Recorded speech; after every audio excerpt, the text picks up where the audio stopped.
여러분, 절대로 깨지지 않는 약속, 그런 게 정말 있을까요? 오늘 우리가 함께 살펴볼 이야기는 바로 이 궁극의 보증에 대한 건데요. 아주 오래된 기록에서 그 실마리를 찾아보려고 합니다. 사실 우리 모두가 살아가는 세상은 불확실한 것들로 가득하잖아요. 그렇죠? 그런데 만약에 정말 어떤 일이 있어도 절대 변하지 않는 그런 약속이 있다면 어떨 것 같으세요? 오늘의 이야기는 바로 이 질문에서부터 시작됩니다. 자, 바로 이 구절. 이게 오늘 우리가 풀어야 할 핵심 질문이에요. 여기서 말하는 두 가지 변하지 못할 사실이라는 게 도대체 뭘까요? 그리고 이게 우리랑 무슨 상관이 있는 걸까요? 이 답을 한번 찾아가 보죠. 우선 구체적인 예시부터 한번 들여다보는 게 좋겠네요. 네, 이제 본격적으로 한번 들어가 볼까요? 이런 추상적인 개념은요, 사실 구체적인 이야기를 통해서 볼 때 가장 와닿거든요. 그래서 우리가 살펴볼 이야기가 바로 아브라함의 이야기입니다. 아브라함의 경험을 따라가 보면 크게 세 단계가 있어요. 첫 번째는 하나님의 약속이었죠. 일방적으로 선포된 약속이요. 그리고 그걸 받은 아브라함은 정말 오랫동안 인내하며 기다립니다. 근데 여기서 끝이 아니에요.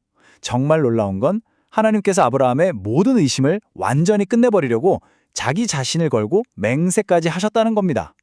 약속을 확인사살한 거죠, 말하자면. 여기서 맹세라는 게 뭘 의미하는지 좀 짚어봐야 하는데요. 이게 정말 재밌어요. 그 당시 사람들에게 맹세는요, 그냥 나 약속할게 이 정도가 아니었어요. 이건 뭐랄까, 모든 논쟁과 다툼을 그냥 종결시켜버리는 최종 선언 같은 거였어요. 더 이상 의심하지 마, 이걸로 끝이야 하는 절대적인 보증이었던 거죠. 아니, 근데 왜 맹세까지 하셨을까요? 그냥 약속만으로도 충분하지 않았을까요? 그 이유가 사실 아브라함 한 사람만을 위한 게 아니었어요. 더 큰 그림이 있었던 거죠. 바로 하나님의 계획, 그분의 뜻이 절대로 변하지 않는다는 걸 모두에게 아주 명확하게 보여주기 위한 거였습니다. 자, 그럼 이제 이 이야기가 어떻게 확장되는지 한번 볼까요? 지금까지는 아브라함 개인의 이야기였잖아요. 이제부터는 그 약속이 가진 훨씬 더 넓은 의미로 시야를 옮겨보겠습니다. 바로 이 지점에서 정말 중요한 질문이 생기죠. 이 엄청난 보증, 이게 정말 딱 한 사람, 아브라함만을 위한 거였을까요? 아니면 뭔가 그 이상의 의미가 있는 걸까요? 자, 보세요. 이 약속을 단순히 아브라함 개인에게 일어난 단독 사건으로 볼 수도 있겠죠. 하지만 그게 아니라는 겁니다. 핵심은 뭐냐면요. 이 사건이 하나의 근본적인 패턴이 되었다는 거예요. 누구를 위한 패턴이냐? 바로 모든 약속의 상속자들을 위한 거죠. 그러니까 아브라함의 이야기가 그를 따르는 모든 사람들을 위한 보증의 기초가 된 셈입니다. 그럼 이 상속자가 도대체 누구일까요? 성경의 다른 부분들을 보면 답이 아주 명확하게 나와요. 이 약속은 아브라함 한 사람만을 위한 게 아니라 그 믿음을 따르는 모든 사람들, 그러니까 바로 우리를 위한 것이라고 딱 집어서 이야기합니다. 정말 놀랍지 않나요? 한 사람의 이야기가 우리 모두를 위한 보편적인 원리가 되는 순간인 거죠. 자, 이제부터는 조금 더 깊이 들어가 볼게요. 이 이야기의 가장 핵심적인 부분이라고 할 수 있는데요.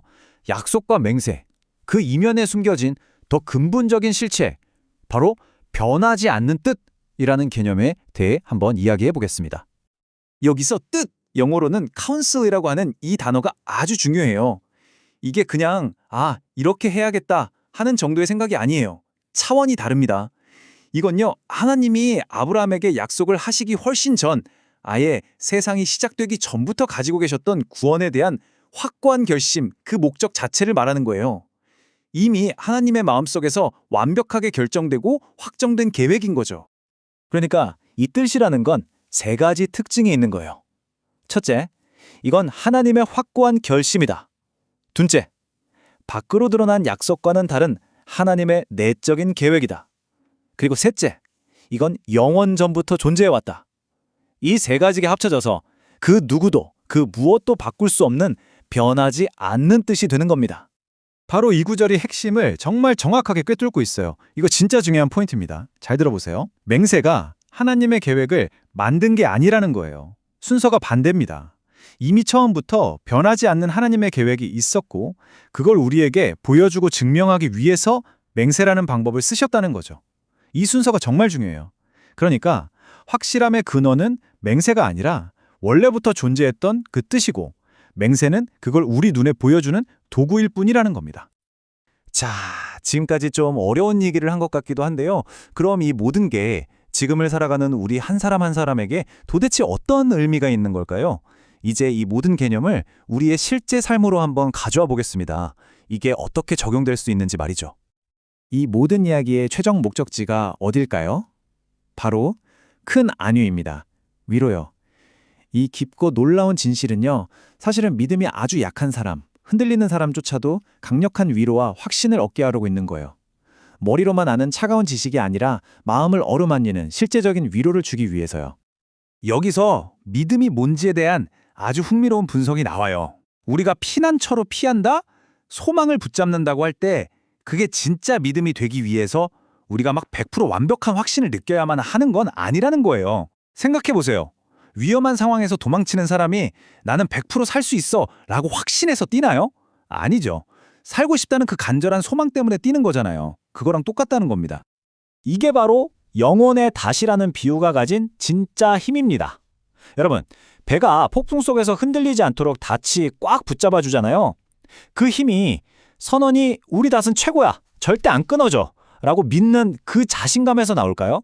절대 아니죠. 닷의 힘은 닷 자체의 무게와 구조, 그리고 그 닷이 보이지 않는 바다 밑바닥에 얼마나 단단히 박혀 있느냐에 달려 있는 겁니다. 우리 안전도 마찬가지라는 거예요. 내 믿음이 얼마나 강한가, 내 감정이 얼마나 확실한가에 달려 있는 게 아니라 우리 소망의 대상인 하나님의 그 변하지 않는 뜻, 바로 거기에 달려 있다는 거죠. 오늘 이야기는 바로 이 강력한 이미지, 영혼의 닷으로 마무리하려고 합니다.